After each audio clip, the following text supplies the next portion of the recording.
Supreme court का बानी PTI को 2 रोज में अशिफा अस्पताल मुंतकिल करने का हुक्म। गिरफ्तारी से अब तक तमाम तिब्बी रिपोर्ट्स तलब। अहले खाना को हफ्तावार मुलाकातें यकीनी बनाने की हिदायत। आज की समाअत का तहरीरी हुक्मनामा जारी कर दिया गया।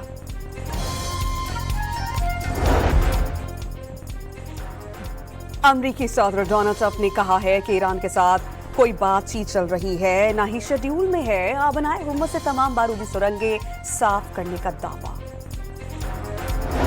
इसराइल का शाम के शहर अदलब में फौजी अड्डे पर फजाई हमला। अमेरिका ने हमला गैर जरूरी करार दे दिया।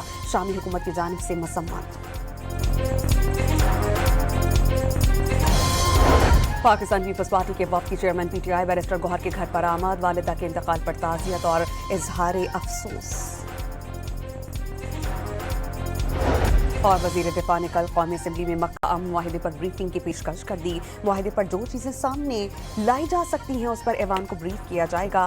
ख्वाजा आसिफ का बयान।